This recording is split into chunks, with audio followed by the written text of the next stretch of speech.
Good afternoon from London. In fact, it's nearly evening here in London. And hello from me, Dr. Dermot Hudson, the chairman of the British Group for the Study of the Jewish Idea, chairman of the Korean Friendship Association of the UK, and also official delegate of the KFA for the UK, and president of the Association for the Study of Song and Politics.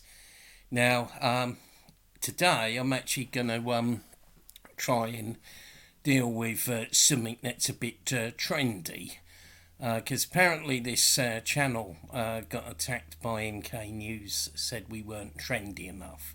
I'll have them know that I once ate a bowl of muesli for breakfast, so that makes me as trendy as the next person. That's just a joke, by the way. Don't mean that seriously.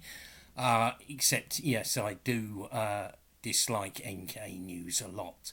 Anyway, what I'm going to try and do today is to talk about the Squid Game, which is actually a South Korean TV drama, and which has become very popular and is being talked about quite a lot. So, I've got two commentaries from Korea. The first one is from the Pyongyang mission of the Anti-Imperialist National Democratic Front of South Korea. And they are our comrades in South Korea, because they are illegal in South Korea. They are in fact basically the old Revolutionary Party for Reunification that was founded in 1969 and was heavily repressed by the South Korean fascist regime, with two of its leaders, Kim Jong-tae and Choi Yong-do, actually been martyred. And I asked them about the Squid Game, what did they think about it? So they sent me a reply as follows, which says, appearing in this drama are hundreds of people, including the jobless, indulged in gambling, a graduate being deep in debt for sinking others' money, a man who came to the south over the border, an illegal sojourner, and homeless, etc. They are in a tight corner, engaged in a mortal fight for winning a purse. Drama critics comment that it could score a hit by representing the people's arriving in despair from their lack of money and the reality of the fierce struggle for existence in capitalist society. Then why does this drama enjoy popularity? The reason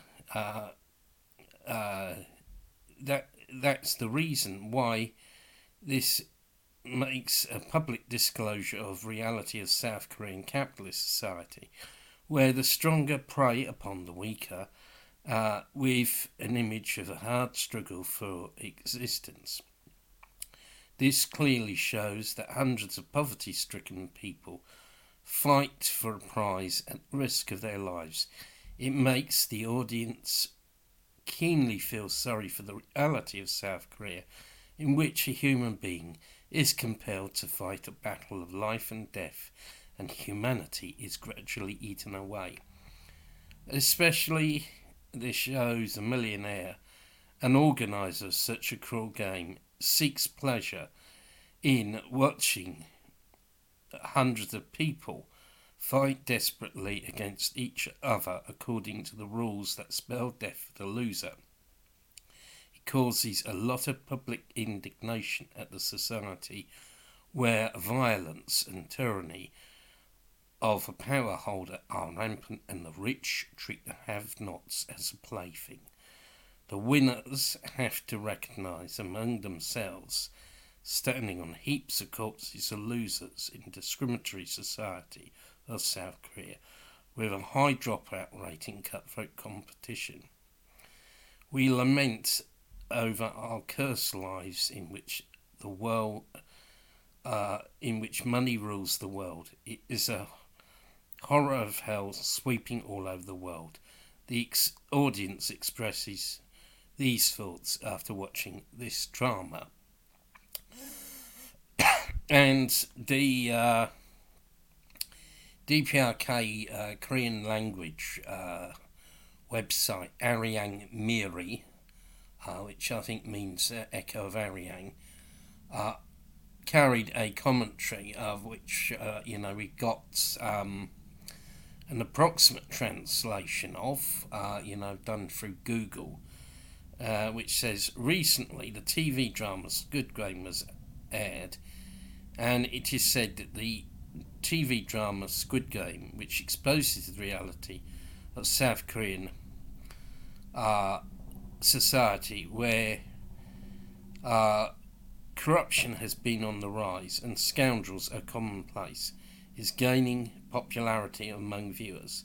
It is said the reason why the TV drama Squid Game became popular with viewers was because it dug into the reality of capitalist society in South Korea, where the extreme competition for survival and greed for money were rampant. In the TV drama, viewers are drawn to the process by vividly showing the process of hundreds of people who are forced to live a hellish life, struggling with an unbearable debt in a brutal game where they kill each other to claim the prize money.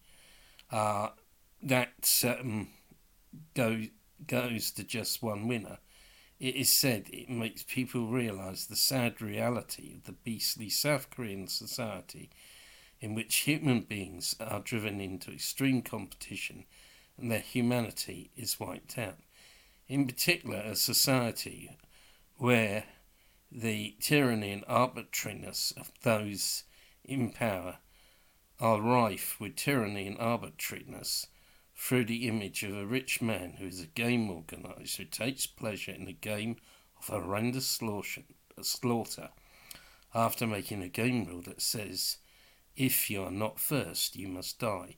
It is said to provoke outrage against an unequal society where people are treated like chess players. For this reason, the audience who watch the TV drama set in South Korean society with severe economic equality.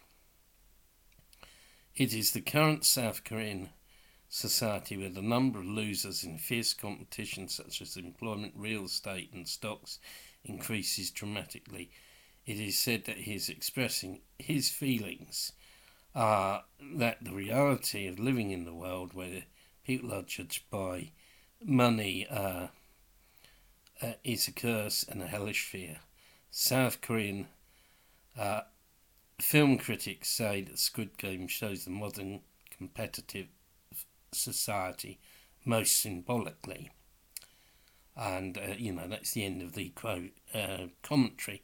I'd just like to add my own half pennyworth here.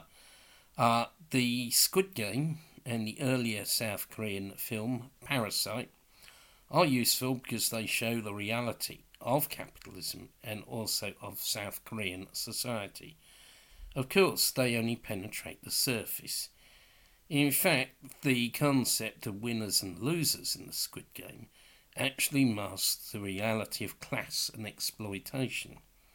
But, to actually talk about things such as class and exploitation in South Korea would be illegal under the South Korean national security law, which, if you did try to start talking about class, exploitation, inequality and so on, you could be sentenced to 7 years in jail and the maximum sentence of death. And indeed, in the 1970s, a South Korean poet used the word bourgeois in a poem, and he was arrested under the national security law.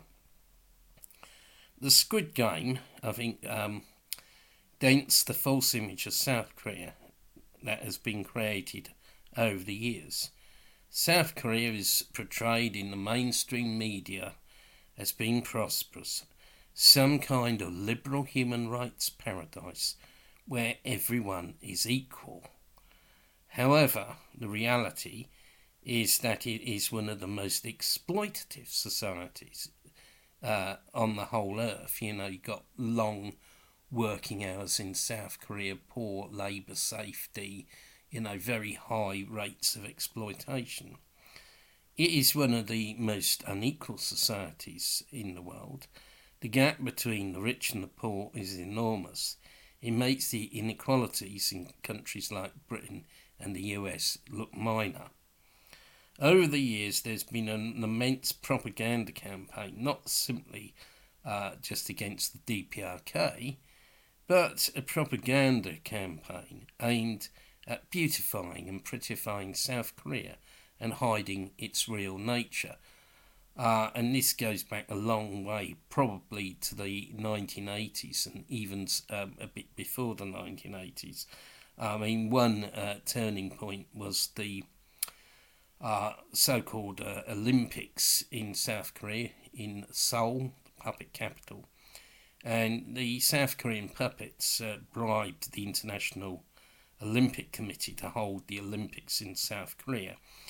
Some revisionist-led socialist countries, such as the former USSR, betrayed people's career by participating in the Olympics. And of course, as we later know, revisionist countries like Hungary and Poland, and eventually the USSR, all established diplomatic relations with the South Korean puppet fascists. Once upon a time, before the 1980s, most people on the left were well aware that South Korea was indeed a poverty-stricken, exploitative shithole occupied by US troops. It was, and indeed still is, a puppet regime, and it was a fascist regime that killed communists. However, the South Korean puppets and their US masters staged a massive propaganda campaign to present a false image. If you like, South Korea was given an image makeover by the mainstream media, by liberal academia, and by others. Liberal academics in places like the UK were invited on exchange visits to South Korea and wined and dined and bribed. Some of them even married South Koreans. There were stories about British Labour Party MPs being bribed by South Korea in the early 1990s. As a result, many on the left have a false impression of South Korea and readily swallow South Korean propaganda about people's career. Now, TV dramas such as Squid Game and the film The Parasite,